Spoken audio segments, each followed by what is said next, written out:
So I gotta tell you, girl, I got this pair of underwear that I need to tell you about. Because, no, listen, it's got Captain America on it, but on the back, it says America's ass. Yeah. No, here's the thing. I'm saying this, I'm putting this out there to Chris Evans, who we know lists, not the Chris Evans, but like Chris Evans, who actually played Captain America. I'm putting this out because we know he listens to the pod, right? I mean, he probably listens to Chris Hemsworth. All the Chris's get together and they listen. They even invite Chris Pine and they're like, come, let's listen to this podcast. Yeah. I challenge you, Chris Evans, I now have America's ass. So it's up to you to prove that you still have America's ass, buddy. So...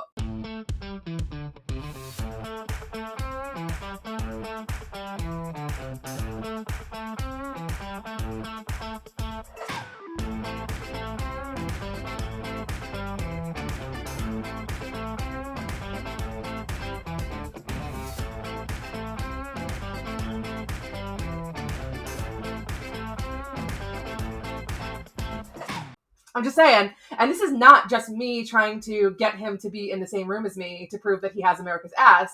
No, this is principle, Lauren. Stop it. Why would you even bring that up, Lauren? Why would he have to be in the same room as you when he can just post a pic or video on Twitter, Instagram, and we can all just revel in it? So here's the thing, Lisa. It won't just be for you. It'll be for all of us. So think about that.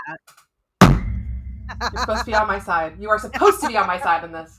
I can't believe it. Listen, you're invited to come to the ass off, okay? You're invited. The ass off. I love that. That's gonna be Kurt's first appearance in the MCU. It's gonna be the ass off. The ass off. Oh my god. Oh, speaking of, okay, well, let's get into what we're talking about today, right? I was about to go off and talk about Wakanda Forever because I just watched the trailer this morning. Oh my god, so good. Made me cry. Yep. Yeah, I know that we're supposed to talk about something else, but I just want to talk about this really quickly. It made me cry. I'm super excited about Namor. I am super excited about Blue Atlanteans because I just love blue people in general. And Chadwick Boseman, R.I.P. I love you. He was in one of my favorite SNL sketches of all time, which is where he played R. Kelly as a Disney princess. It's a long story. I showed you that one. It's really yes. Funny. Yeah. Anyway. Hi guys. Welcome back to Simply Amazing.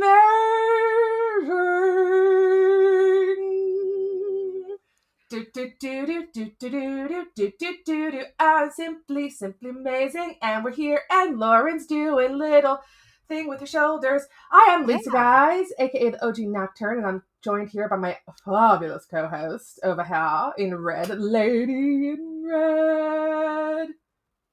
Or just Lauren, whatever you prefer to call me. I'll take either one. Whatever. It's you know, she looks like Scarlet Witch right now. Look at that red. Oh, that says something. People better watch out. It's a Monday, so you know, if I have Scarlet Witch vibes on a Monday, shit's about to go down. So let me tell you, yeah, you know who doesn't like Mondays? Wanda Maximoff. They didn't tell you that M Day actually stands for Monday. Yeah, that was stupid. Anyway. I mean, it's true though. So like, it's stupid or not. She was like, literally, I got a case of the Mondays. No more mutants. That was basically what happened. It was just she woke up on the wrong side of the bed and she was like, I'm just done with these mutants. Stupid mutants. You know who else woke up on the wrong side of the bed and decided they were done with mutants? The Eternals in this freaking Judgment Day event. Oh, fuck those Eternals. Okay. So, yeah, we're talking about Judgment Day today. It is the big event coming up with Marvel, with basically everything. It's the Eternals, the Avengers, and the X-Men. Before we actually get into the issue, I just want to say, like, Eternals, know your role. Sit down. Like, who you? You had one movie, and all of a sudden now you think you can take on the X-Men? Excuse me, no. Thank you. Take as many seats as you need, because I have a question for you. I want to know where they got the audacity. It's true. I mean, and it looks like, and you know, we are talking spoilers for this issue, so you know, our obligatory spoiler warning. It looks like this is all just Druig being a little piece of shit too. Like, well, yeah, I mean, Druig is kind of a piece of shit. He was like, let's be real. I know everything I know about the Eternals, I know from the movies, which I think is almost everybody, because who was an Eternals fan before them? Like, really, who was like, holy shit, oh my god, finally, Druig, finally, we have Icarus in a movie. Like, who gives a shit, right? I mean, it's the Eternals. Like, literally, they made an Eternals movie because they couldn't make an X-Men movie, because that's what the fucking Eternals were. Let's be real. I mean, let's be real. We had a guy flying around shooting laser beams out of his eyes. That's an X-Men movie. I mean, yeah. But listen, I like that film. I like the concept of Oh, the no, I liked it Eternals. too. It was a good film. I liked it too. But you're right. Like, this, anyways, yeah, this whole, like, the Eternals are like, we need to correct the deviation. It's just Druig being a little piece of shit. Like, and everybody's listening to him because he's the, like, head celestial or something. Like, he's the high bitch in charge, I guess. He's like the forever eternal or something. So, everybody's just like, all right, we're gonna just do what Druig says because that's how it works. And I'm here I mean, like, I prefer Druig from the movie, who was just basically Jim Jones, but without the death. But yeah, Druig's a dick, and he's just like, yeah, they're deviants, FYI, and it's like, oh, okay, because you said so. yeah, and they just all go with it though. I will say I thought it was interesting how in this issue the Avengers were not there a lot. Like, it's very clear that the Avengers are just going to be like the middleman between the two. They're gonna be like, stop fighting, stop, guys, can't we just come to, a peaceful understanding? And the X-Men are gonna be like, they just want to wipe all of us out. Like, they're basically attempting genocide. Like, fuck that. And the Eternals are gonna be like, but you guys are deviants, we have to correct you. Let's just Let me tell you, I just want to say, like, the Avengers. The Avengers have a very long-standing, a very long-standing tradition of kind of just like only getting involved in X-Men shit when they can fuck with the X-Men and not actually helping. Like, let's bring it back to that fucking classic panel with Emma Frost. I just pulled it up because I'm like, I'm gonna read it verbatim. Where were the Avengers when Genosha died, Iron Man? Where were you when our babies were burning? Like, this is from like over 10 years ago, maybe 15 years ago, this image. And nothing has changed. Nothing has changed as far as the relationship the Avengers have with the X-Men, in my opinion. I mean, they're still kind of just like, it just seems very like the Eternals are like, we want to wipe them out. The X-Men are like, we don't want to die. And the Avengers are like, you know what? There's good people on both sides. Yeah, and I will say, I wanted to say after you made your point and read that panel with Emma, that's like, well, at least now they're coming to the X-Men's aid, right? Like, they're coming, but you're right, that's not exactly what's happening. Like, that's not the way this comes about in this issue. Like, it's more like, oh, they're realizing the Eternals are doing shit, and oh, why are the Eternals doing shit? And oh, well, this could hurt innocence. We probably shouldn't let that happen. And it has far less, so far at least, it's only the first issue, to do with, by the way, they're trying to wipe out all of mutant kind again. Like, the mutants can't breathe, guys. You want to know why the mutants decided to resurrect themselves and only themselves? Not only because of their logical reasons, but because fuck you, humans. Like, we're resurrecting ourselves, and you still think like we're trying to fuck with you. We separate ourselves on an entire other planet, and you still think Yes. we're trying to fuck with you humans. Like, we just want to fucking live. And you know what? I kind of feel that for our X-Men, for our mutants.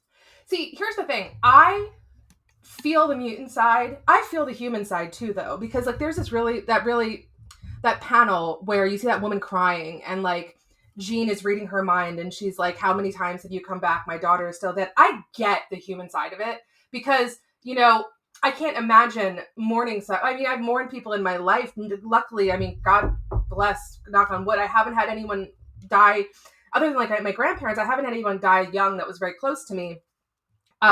So like I can't imagine the pain and wanting to bring that person back, but it's not feasible. They can't bring everybody back. They just can't do it. It's just not possible. Yeah, well, and I like that page too. That page was a really good moment, especially to kind of slap Scott in the face, because you kind of see Scott being like, for lack of a better way of putting it, I think that page where, Jean's reading that woman's mind and Scott's just like, well, can't they just see? And she's like, no, Scott, like, these humans, they have legit fears. They have, legit shit going on. And Scott's just still kind of uptight cop about it. Like, well, it doesn't matter because we got to do what's right. And it's like, Scott, you have to balance out the two. Like, yes, you may still need to do what you need to do, protect yourself, but you have to have some empathy as well.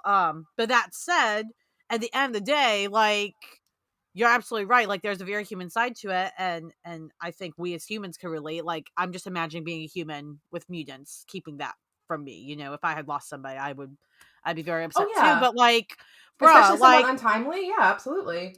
right? But like, the mutants, they've just been, you know, they kept the secret for a while. It just came out, and now it's only getting proven why they kept it a secret, because now they're getting fucking attacked on all sides. So I Like, want to, you know what? I all of this is, and we talked a little bit about this in the Hellfire Gala episode of just a kind of, there seems to be like a little bit of a hubris coming about amongst the mutants as to yeah, their place. And again, listen, they have a place, right? Of course, everyone has a place. But now that they are immortal, essentially, and now that there just seems to be like this hubris of like, well, we're kind of separate. And the fact of the matter is, if they had not restarted the X-Men team, it would probably be a different thing. Because it's like, what they've done is they've said, okay, so we are above and separate from all of you. We've separated ourselves because we want our own place in the world. Fair. They started the resurrection protocols because they keep getting murdered. Fair. But then they're like, now we're going to start this team and actually go out into the human world and like interact and do all this shit. And it's like, now it becomes, okay, but like, who are you? You know, in essence, mutants are just humans. They're not celestials. They're not gods. They're just humans like everybody else. They just have powers. And so I think that part of it I can understand from the human side of it, where it's like, who the fuck are you guys? Like, what, whoa. Like, you know, and especially when you take into like biblical context and like religious context where, in Christianity, the only person who's allowed to come back is Jesus, right? I'm pretty sure. I mean, I'm a pretty lapsed Catholic, but I'm you pretty sure know, that's the idea in Christianity. So of course, there's all of these things that are going to come up because death is such a stigmatized thing in our culture specifically, and there's so much religious text about it and so many things that people believe, and all of a sudden it's like these mutants show up and they're like, we can resurrect each other, and it's like, hold on a second, like that. It kind of harkens back a little bit to like what happened in Way of X, where Kurt was really struggling with, reconciling his Catholic faith with now this resurrection protocol, and now we're seeing it on like a global scale. yeah. I like a lot of the kind of themes you brought up there in terms of, like, we don't really, it's kind of undefined what the X-Men are right now, if that makes any sense, because even though I think what you said is true, that they're essentially just humans with superpowers, right? And that's pretty much what they've been. At the same time, this Krakoan era has been reevaluating what that looks like, what that actually means. I mean, now they're deviants. They weren't considered deviants before, so that's being explored. And it's going to be interesting to see how powerful they are against the Eternals, right? Because I know, especially us, we're like, oh, fuck the Eternals, fuck the Avengers, like, X-Men got this. But I mean, power scale wise, I mean, the Eternals are they're eternal, they're celestials, like, they're pretty fucking hard to beat. Like, I can't imagine a singular mutant being able to take one out easily. Even one of the most powerful mutants, as much as I love our mutants. It's not an easy task. And so Mm-hmm. it's going to be it's going to be interesting to see how this unfolds, and that theme as well. And that's a good point for the humans. They don't really know what the X-Men are, and that's also a good point with the X-Men. It's like, okay, we were fine with you hiding away doing your own thing, but now you're stepping back into the human world, and that's creating a problem. That's Yes. this is now you're back in action, and now you have to learn how to play by our rules again. But of course the X-Men don't want to do that, and should they, and blah blah blah. And so, yeah, I like everything you said there. It's going to be interesting.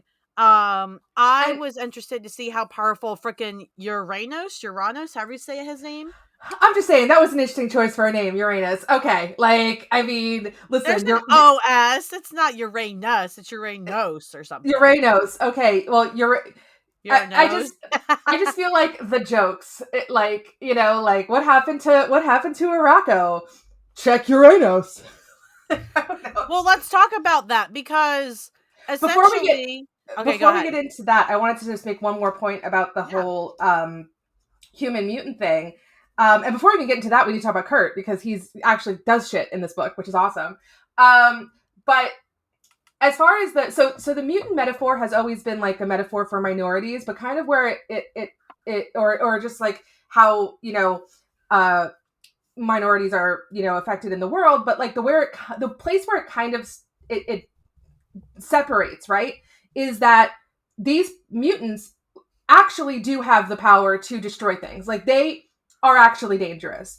Not all of them, but some of them can be severely dangerous just by Mm. and without even the intention, right? So a lot of, like, for example, I remember I reread the Bendis run that had that one mutant who basically like just killed everybody. Like it was all he could do was just kill.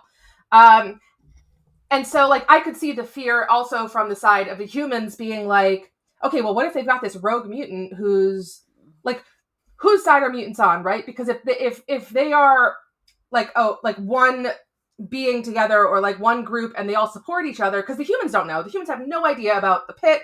They don't know about the Quiet Council. They don't know how mutants handle their own issues.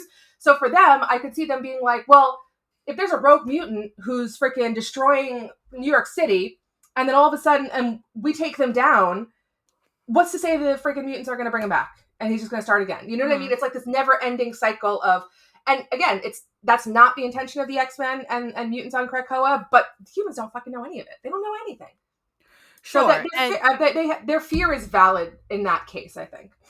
yeah, and all these things are going to be explored and tested, I'm sure. I don't know how in depth they'll go into the humans' concerns. Honestly, I'm kind of thinking that we're going more in depth on the human side Probably, yeah, than this probably. own line is, because you have so many different teams involved and they're all, so big with their own issues. But yeah, I agree with all that. And you mentioned him earlier, Mr. Kurt. So yes, Kurt is in this issue. He's there with his two parents. Not that red guy. Don't know who that is. Yeah, I don't know. Um, I don't know him. don't know him. So, but he's there with his two parents. I don't know why they can't put Rogue in there too. Like, just give me the whole family, but it's fine. Someone did Um, Photoshop Rogue in, and it was super convincing. Like back when it was just a preview and it didn't have all the bubbles. Like mhm. someone did Photoshop it Rogue in, and it was very convincing to the point where a lot of people on Twitter were like, "Oh my god, we're finally getting the reunion, the family reunion," and it was like, Damn. yeah. So that was funny. Damn. It Yeah, was see, very if good Photoshop. somebody can Photoshop it in well, I don't understand how you just can't make it happen on panel, y'all. I just don't. But whatever. For whatever reason they didn't. But we get that little moment, with Kurt and Mystique and Destiny. What did you think about that first moment, those first couple pages? Well, so as far as that moment, I want to say that like when Destiny says that there will always be a war, I'm like, there's nothing more American than that right there. Yeah, there's always going to be a war. It's never going to end. And Kurt's response is like, I don't need your cynicism. And Raven's like, whose baby? Whose kid are you? Like, you're clearly not my Right, kid. that's just so. I read that line and I was like, "Oh, so can we question parentage now, Marvel? Are you trying to start that conversation? Because I'm here. Do it more." I mean, I'll take it. I'll take anything they can give me. And I like how Kurt's like, yeah, genetics isn't destiny, Raven. No, destiny's your mom, bitch. All right. Listen, that was the line where I said, "Oh, so you're gonna officially make Destiny his mother? Thank you. Keep going. Do it more." Although, like, here's the thing: Mystique makes a fucking good point. And she says, "You will be hated for what you are for every second of your life." And I'm like, she's I not feel wrong like though. She's not wrong. there's somebody in the past, some X-Men character, some mutant and it might have been Mystique, that's essentially said that before, particularly to Kurt. Maybe Logan said it to him at one point or something, but I doubt it because, when Logan would talk to Kurt about stuff, he would try to uplift him. But I feel like somebody said that, and maybe it's just from the old X-Men films, but somebody said a line like that where I it's like, you will always be hated do you for know what basically I just think?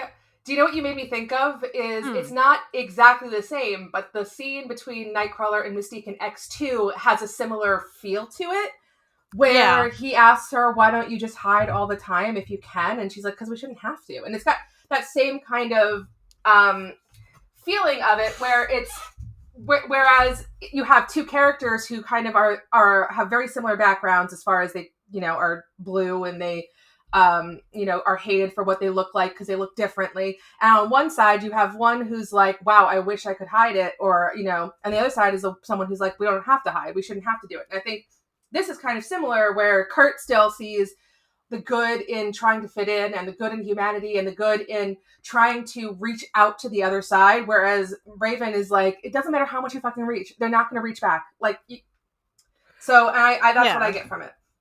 Yeah, and honestly, of all the people to know that or to have that point of view, like Raven, I think whether you want to agree with her or not, because I don't want to agree with her, but like of all, we don't even know how long that woman, whatever her gender really is, who knows? We don't know how long Mystique's been alive. Like we don't, Mm-hmm. we don't know Mystique's actual true form. We know what we've been told it is. We don't know how true that is.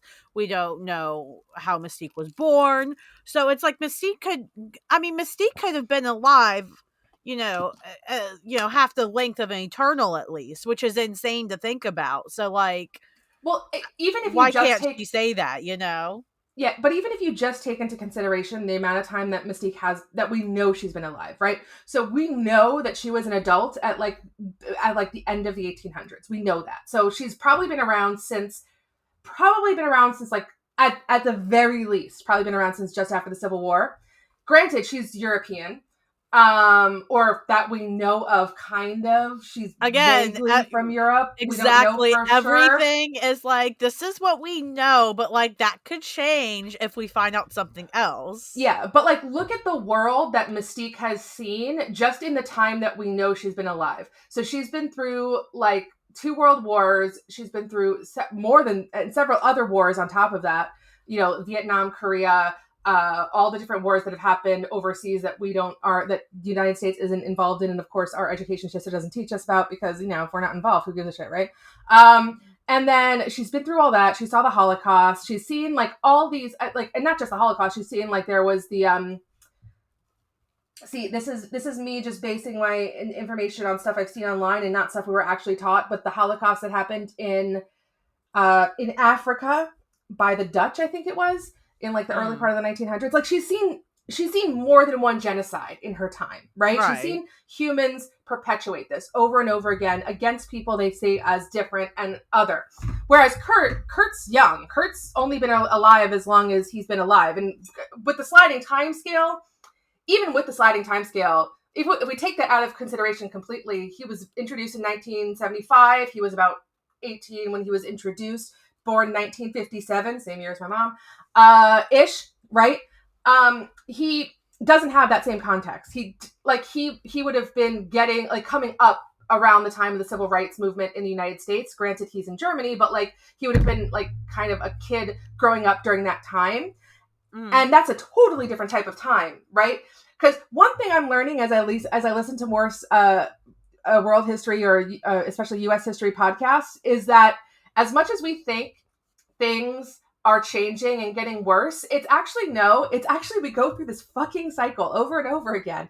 And I think I could see Mystique looking at it and being like, you think there's progress happening. You think that this is going to get better. You have to understand that just because you see things getting better doesn't mean we can rest back and we can just rest on our laurels and say everything's solved, because someone's going to show up who's going to turn it all around, which we've seen in this country. Even like in the past couple of years, we've seen shit happening that, like, ask anybody 20 years ago, could you even imagine Nazi flags marching down the streets of the United States? And people be like, absolutely fucking not, that's crazy. And now it's happening. So it's like this weird cycle that we go through as a society. And I think that for her, she's been through so many of them that she's seen that, and she's just like, the war is never over. And I think that's part of what Destiny says too. There's always a war. Yeah, because there's never time to not fight, because there's the moment you stop is the moment that somebody's going to come and take that opportunity to, ruin everything you've done, which we've seen. R.I.P. Roe v. Wade.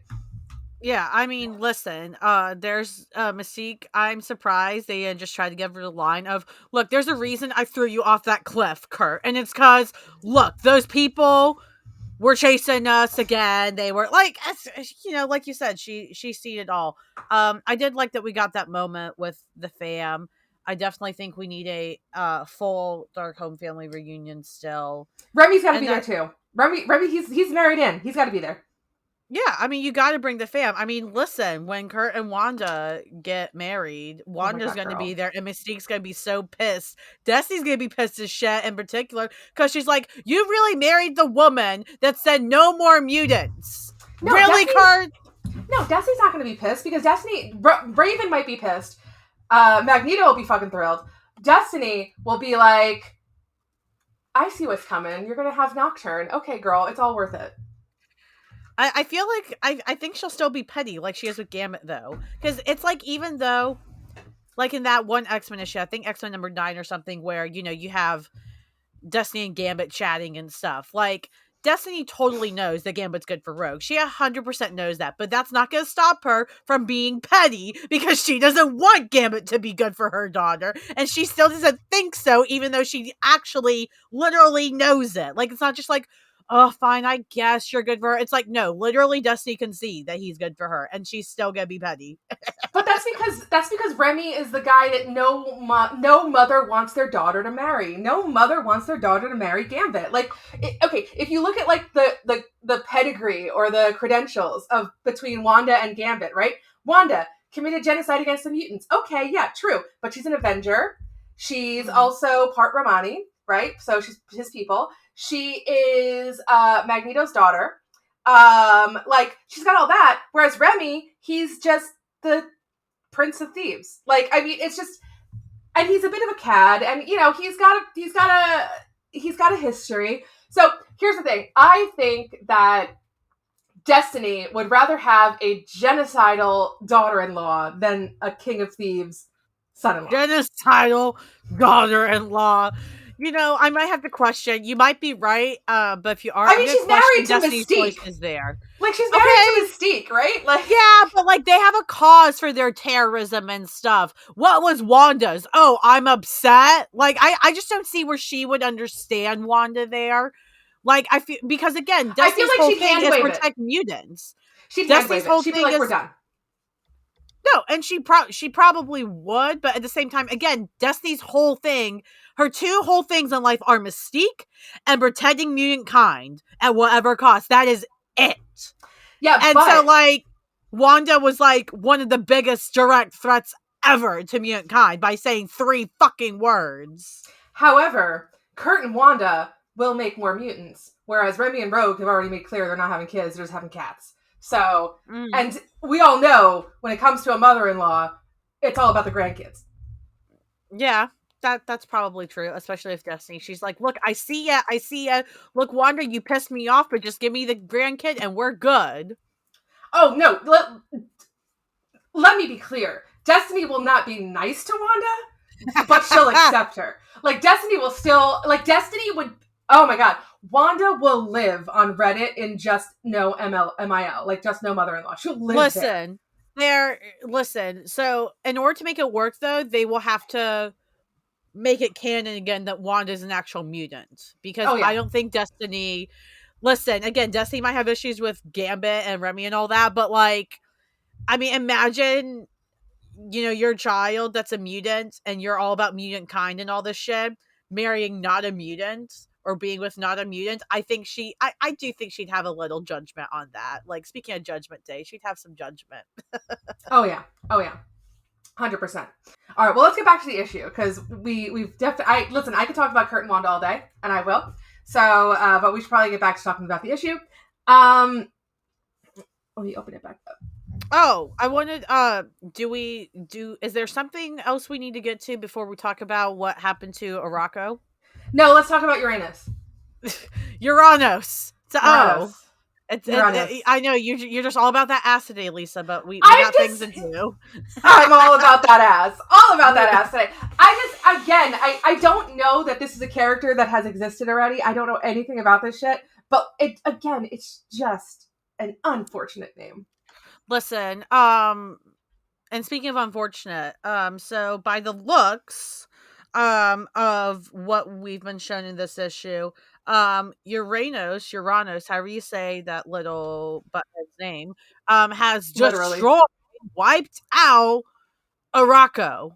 I mean, what the fuck? Like, Storm could be there, Magneto, all Well, these Storm other and characters. Magneto were there. I mean, so did Uranos just wipe them all out? Are they? And okay, here's the other thing too with Storm and Magneto.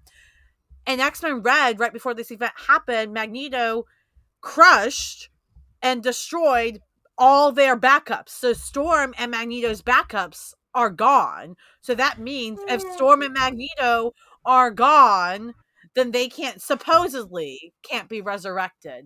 Do you think that somebody still kept a backup for them if they were killed?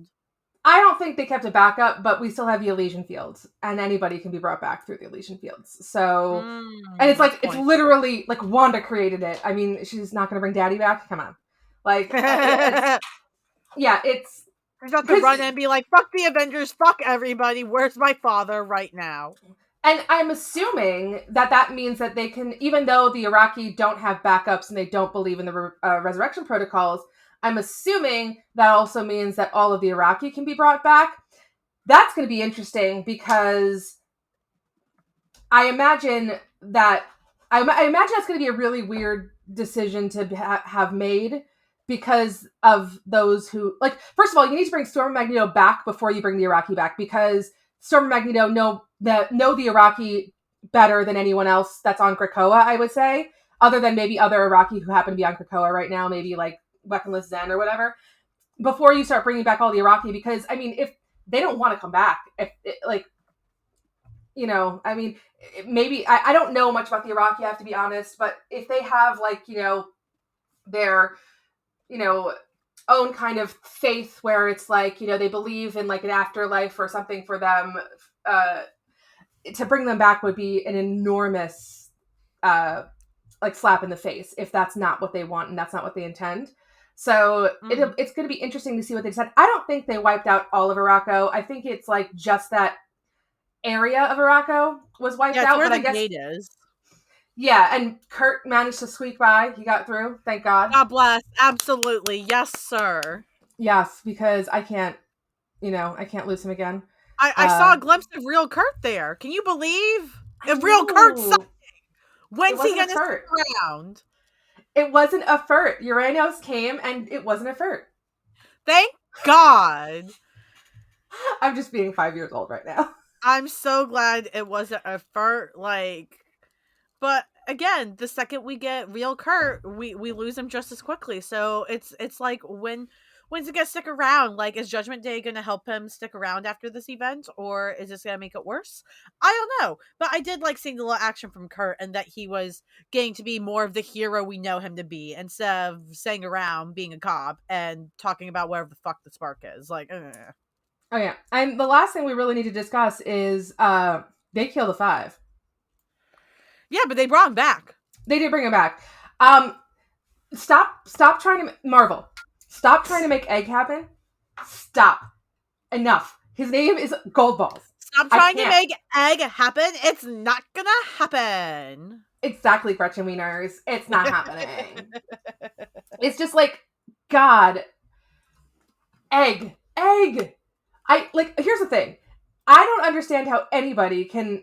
I mean, I loved Arrested Development, so when I see Egg, all I can think of is Anne from Arrested Development and be like, her. Yes. Like, you know, like, it's just Egg. It's such a terrible name, Egg. Goldballs. Goldballs is stupid too, but at least Goldballs is like, has like the kitschy kind of camp about it. Egg is just like what you put on a fucking sandwich. Yeah, I agree. It's not as fun there for sure. But in all seriousness, with the Five, like, that was kind of wild to see, was them be like, oh, okay, great, let's just attack the Five and take them out easily. And it was like, I don't know, I guess as an X-Men fan, even though it wasn't surprising to see that happen, it was surprising to see that happen, one, in the first issue of this event, and two, it was like kind of an eye-opener, like, even to me as a fan, of how vulnerable the mutants are right now, how vulnerable Krakoa is. Like, you just get in, one way and do one or two things, and everything they've done, everything they've built is gone. So even though like we've known this in the back of our heads logically, I know for me it was just kind of like, oh my fucking god, like they could take this from us like that if they wanted to. Like fuck that.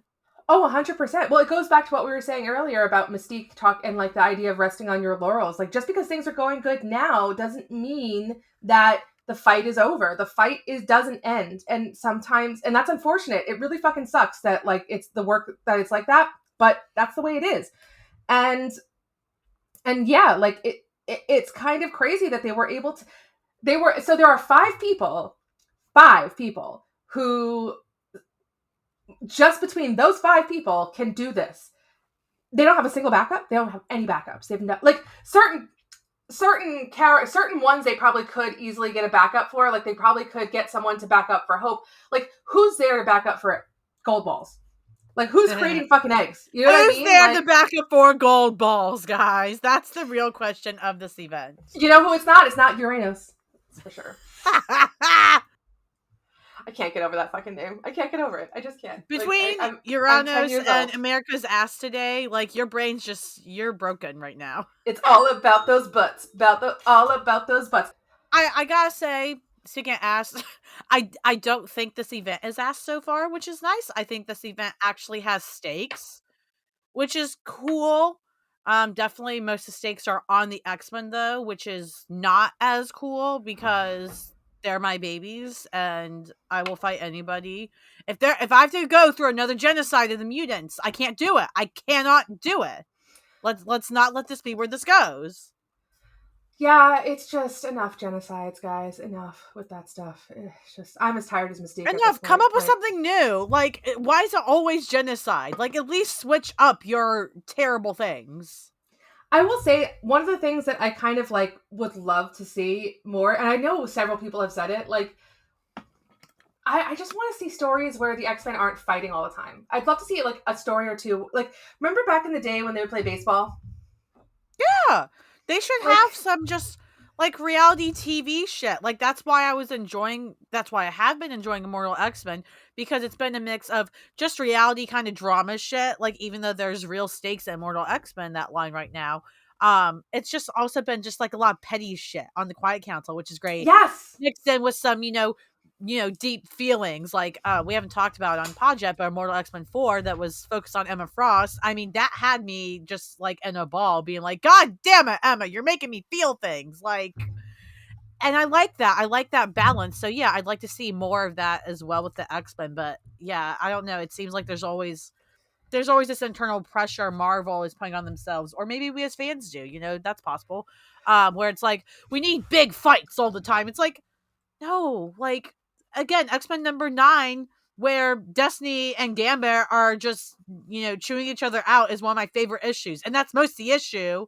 It's just them chewing each other out. And then there's some Iraqi politics. But like exactly. It's just everything doesn't have to be a world-ending situation. Everything, like, we can have fun little side things. We can do these fun little things. Everything doesn't have to be like something that's going to change the entire world. And I don't know, maybe this is just me being a jaded ass now 40-year-old, but like the world kind of sucks as it is. Like it's hard. mm, The world is hard enough. Like we don't need all of our entertainment to be hard too. And don't get me wrong, I'm enjoying it. I'm gonna keep reading it, but like it gets harder and harder when it's like those of us, day to day are like seeing, rights being taken away for ourselves and for different groups, and then going to our media and the same thing happening, and it's just like, okay, good. We need some levity. That's I think the one thing that's really missing right now from the X-Men is levity. I'm trying to think of like the fun book. What's the fun book that's we out? don't Like it have was it. Hellion. It was Hellions for a while. It was the fun book. Like, Well, and that was what was funny is that Hellions was both the fun book and also one of the most depressing books, but balanced it perfectly. I could be laughing one page, the next page, wanting to die, and then the next page I'm laughing again somehow. And yeah, you're absolutely right. Like no there really is no actual levity. Like they just need to bring Hellions back. Zeb, come back for Spider-Man. Spider-Man does not need you right now. The X-Men do. I'm sorry, sir, but the X-Men It, need you. it doesn't even need to be Hellions, but like what the Krakoa era set up beautifully that I feel like they didn't really take advantage of was now we have a place where mutants can be mutants and they can live just like humans do. So Mhm. here's the thing: not every single mutant who's living on Krakoa is going to be an X-Man or a Legionnaire or whatever the fuck else you want to call it. Like, not every single one is going to be working with Knights of X or whatever else. There's all these mutants who are living there who are just living their lives. I I think it would have been a brilliant idea to bring back X-Statics during this time. Would have been Mhm. fucking brilliant because what really, when it comes down to it, when you have a civilization, the first thing, like when a civilization comes together, they start creating art and they start creating the art that makes sense to them. And again, calling reality TV art is an enormous reach, right? However, it doesn't. Why would they not have a reality show about mutants? I don't understand. Like they should have like a whole. It reminds me of like the Age of X-Men Nightcrawler series where they had like movie studios and like I would read the hell out of that. Mhm. Two movie studios who are fighting for each other on Krakoa, like fighting for supremacy. I would love to see some stories told with incredibly low stakes but fun. Like I'm just getting really. I'm gonna keep reading. I'm enjoying it. It's my escape, but I'm tired. I don't want my escape to become like a reminder of my day to day. Yeah, no, I feel that. And maybe after this summer event that Marvel has to do, this Judgment Day, maybe they'll get a vacation. Like maybe we'll get some fun stuff. Maybe the levity will come after this. But I that might just be wishful thinking. We'll see. I don't know. We will We'll see. see. Right now, the Marvel just desperately wants the Eternals to happen. They're not going to happen. You tried with the Inhumans, it didn't work. Well, I don't know why you think the Eternals are going to make a difference. Got him. That's it. That is the tea right there. Yes. Well, for Judgment Day, Judge Lisa says, B plus. B plus. Yeah, I mean, like, listen, I'm not gonna say like A or A plus because like that's like, oh my god, I couldn't put it down. Like Yeah. I like that's like Immortal X-Men has been like that for me. Like like at the end of every issue, I'm like, holy Mhm. shit for the next one. Um, However, yeah, no, I mean, it's a setup. We'll see what's going to come from it. We'll see what's going to happen. We'll see where the story leads, and hopefully, when we come out the other side, we see some interesting new, like status quos for, I guess, our mutants, our Avengers, our Eternals. Well, the Avengers never fucking change. Um, but well, the thing is, the Avengers never change because the Avengers don't have to change. The Avengers Right. aren't like the X-Men are a people. Like they're a race of people, whereas like the Avengers are just a fucking team. So Yeah. they have if mutants have like a bad mutant, that reflects on all mutants, unfortunately. Whereas if the Avengers have a bad member, it's just like, well, that bitch went crazy. Let's just send her to genocide people. Woo! Great job, Avengers. Great job. Listen, the Avengers do not have a good track record for taking care of their shit, as we've seen with Scarlet Witch. It's So true. it's like, Well, oh, that we've got a difficult woman. What should we do? I don't know, brainwash her. what we're gonna see. I don't think the Eternals are much better. So, just by that alone, the X-Men are superior. Thank you very much. Judgment Day rules that X-Men are everything. Woohoo! That's my take. Yes. All right. Well, there you go. That's the end. That's Judge Lauren. It is written. Yeah, well, guys, thank you all for coming and joining us for Judgment Day.